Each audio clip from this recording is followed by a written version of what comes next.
ಈಗ ನನ್ನ ಕಡೆ ಇರೋದು ಏನೋ ಟೈಮ್ ಕೇಳ್ಯಾರು, ನೆಕ್ಸ್ಟ್ ಮಂಗಳವಾರದಿಂದ ಕೊಡಬೇಕಂತ ಹೇಳಿದ್ದೀನಿ. ನೆಕ್ಸ್ಟ್ ಮಂಗಳವಾರ ಕೊಡಲಿ. ಯಾಕಂದ್ರೆ ಸಿಂಪಲ್ ಕ್ವಶನ್ ನೋಡಿ ನಾನು ಸರ್ಕಾರದಿಂದ ಕೇಳ್ಯಾರ ಅವ್ರ ಮಾಹಿತಿ ಕೊಡಬೇಕಂದ್ರೆ ಮಂಗಳವಾರ ನೋಡಿ ಇವರೇ ಯಾರು ರಾಜಣ್ಣವರೇ ಹೇಳಿ ಅವ್ರಿಗೆ ನೆಕ್ಸ್ಟ್ ಮಂಗಳವಾರ ಉತ್ತರ ಕೊಡಬೇಕು. 11ನೇ ತಾರೀಕು ನೆಕ್ಸ್ಟ್ ಮಂಗಳವಾರ ಅದೇ 11ನೇ ತಾರೀಕು ಅದ್ರೊಳಗೆ ಕೊಡಬೇಕು. ಯಾಕಂದ್ರೆ ನಾನು ಹೇಳೋದು ಹೇಳಿನೀಗ ಒಂದೇ ನಿಮಿಷ ಒಂದೇ ನಿಮಿಷ ತಾವು ಹೇಳಿದ್ಮೇಲೆ ಮಂಗಳವಾರ ಕೊಡಿಸ್ತೀವಿ ಅಂದ್ಮೇಲೆ ಮತ್ತೆ 15 ದಿವಸ ಮುಂಚೆ ಪ್ರಶ್ನೆ ಕೇಳ್ತೀವಿ. ನಮಗೆ ಸ್ಟಾರ್ ಕ್ವಶ್ಚನ್ ಆಗ್ಬೇಕಾದ್ರೆ ನಮ್ಗೆ ಸ್ಟಾರ್ ಇರ್ಬೇಕು. ಅಂತದ್ರಲ್ಲಿ ಪ್ರಶ್ನೆ ಕೊಡೋದಕ್ಕೆ ಟೈಮ್ ತಗೊಂಡು ಕನ್ನಡ ತಿಳಿದಲ್ಲಿ ನಿನಗೆ ನಾನು ಹೇಳಿದ್ದೀನಿ ಮಿನಿಸ್ಟರು 15 ಟೈಮ್ ಒಂದು ಕೇಳು ಮಾತಾಡಬೇಡ. ನೆಕ್ಸ್ಟ್ ವೀಕ್ ಮಂಗಳವಾರದಿಂದ ಕೊಡ್ಬೇಕಂತ ಹೇಳಿ ಕೊಡ್ಬೇಕು, ಉತ್ತರ ಕೊಡ್ತಾರೆ. ಇದು ಒಂದೇ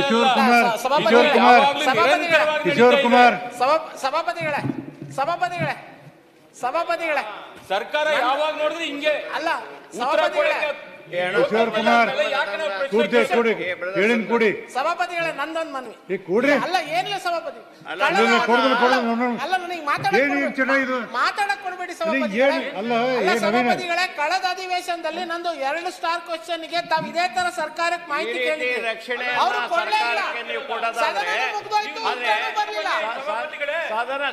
ಸದನ ಮುಕ್ತಾಯ ಉತ್ತರ ಸಿಕ್ಕಿಲ್ಲ ಅಂತ ಹೇಳಿದ್ರೆ ಕಳೆದ ಬಾರಿ 788 ಪ್ರಶ್ನೆ ಕೇಳಿದೀವಿ.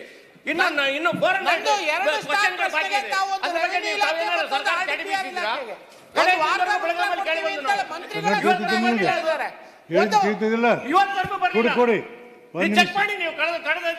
ಒಂದು ನಿಮಿಷ ಕೇಳಿ ಭಾಳ ಜೋರು ಮಾಡ್ಬೇಡಿ. ಕೇಳಿಲ್ಲ ನಮ್ಗೆ ಗೊತ್ತೈತಿ. ನಾನು ನೋಡಿ ಇವರೇ ರಾಜಣ್ಣವ್ರೆ ಸರ್ಕಾರಕ್ಕೆ ಪ್ರತಿ ಸಲ ಹೇಳ್ತೀನಿ, ಪ್ರಶ್ನೆಯನ್ನು ಹಾಕಿದಾಗ ಸದಸ್ಯರಿಗೆ ಉತ್ತರವನ್ನು ಕೊಡ್ಲಿದಂದ್ರೆ ಏನಾಗ್ತಿದೆ ಅಂತ ಅರ್ಥ ಮಾಡ್ಕೊಳ್ಳಿ. ತಾವು ಒಂದನ್ನು ಸದಸ್ಯರು ಇದ್ದವರು, ಅದಕ್ಕೆ ನಾನು ಹೇಳ್ತೀನಿಲ್ಲ, ಏನು ಪ್ರಶ್ನೆ ಬಂದಿರ್ತಾವೆ ಈ ಸದನ ಮುಗಿಗೊಡ್ದ ಉತ್ತರವನ್ನು ಕೊಡಬೇಕು ಅನ್ನೋದು ಕಡ್ಡಾಯವಾಗಿ ಹೇಳ್ತೀನಿ. ಸದಸ್ಯಗಳಿಗೆ ಯಾರಿಗೂ ಅಸಮಾಧಾನ ಮಾತಾಡಿ ನಾ ಹೇಳ್ತೀನಿ 11-12 ಕ್ಲೋಸ್ ಮಾಡ್ತೀನಿ. ಏನು ಬೇಕಾದ್ರೆ ಮಾಡ್ಕೊಳ್ಳಿ. ನಾ ಈಗ ಹೇಳ್ಬಿಡ್ತೀನಿ 12-15 ಕ್ಲೋಸ್ ಮಾಡ್ತೀನಿ.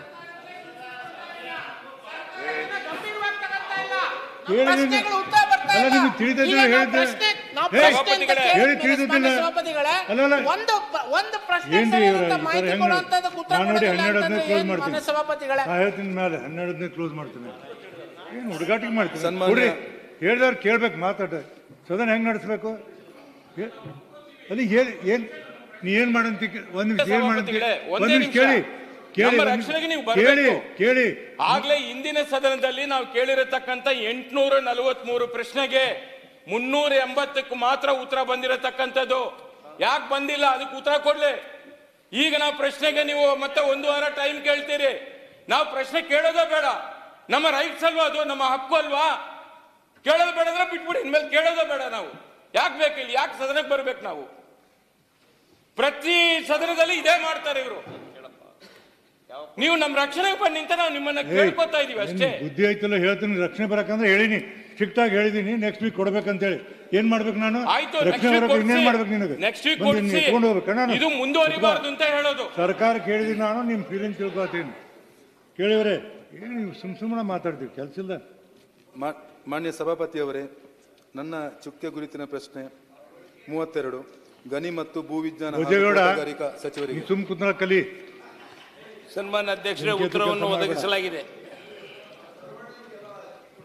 ಸನ್ಮಾನ್ಯ ಸಭಾಪತಿಯವರೇ, ಉತ್ತರ ನೀಡಿದ್ದಾರೆ.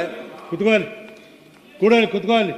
ಅಡ್ಡಾಡಕ್ ಹೋಗಬೇಡ. ಇಲ್ಲ, ಸಚಿವರು ಉತ್ತರ ನೀಡಿದ್ದಾರೆ, ಆದರೆ ಉತ್ತರ ತೃಪ್ತಿದಾಯಕವಲ್ಲ. ನಮ್ಮ ಸುಳ್ಯ, ಪುತ್ತೂರು ಈ ಭಾಗದ ರೈತರು ಹೈರಾಣಾಗಿ ಹೋಗಿದ್ದಾರೆ. ಎಲೆ ಚುಕ್ಕಿ ರೋಗದಲ್ಲಿ ಸಂಪೂರ್ಣವಾಗಿ ಬೆಳೆ ನಾಶ ಆಗಿದೆ. ಆ ಕಾರಣಕ್ಕೋಸ್ಕರ ಅಲ್ಲಿ ಅದಕ್ಕೆ ಏನೋ ಶಿಲೀಂಧ್ರಗಳಿಗೆ ಮದ್ದು ಸಿಂಪಡಣೆಗೆ ಸರಿಯಾದ ಮದ್ದು ಮಾರ್ಕೆಟಲ್ಲಿ ಸಿಗ್ತಾ ಇಲ್ಲ, ತೋಟಗಾರಿಕೆ ಇಲಾಖೆಗಳಿಗೂ ಸಿಗ್ತಾ ಇಲ್ಲ.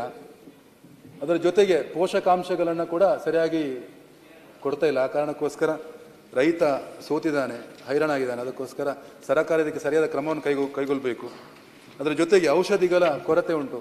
ಅದರಲ್ಲಿ ಉತ್ತರದಲ್ಲಿ ಔಷಧಿಯನ್ನು ಕೊಟ್ಟಿದ್ದೇವೆ ಅಂತಂದಿದ್ದಾರೆ. 1 ಎಕರೆಗೆ ಕೇವಲ 1/2 ಲೀಟರ್ ಔಷಧಿಯನ್ನು ಮಾತ್ರ ಕೊಟ್ಟಿದ್ದಾರೆ. ಅದು ಎಲ್ಲೂ ಸಾಕಾಗುವುದಿಲ್ಲ.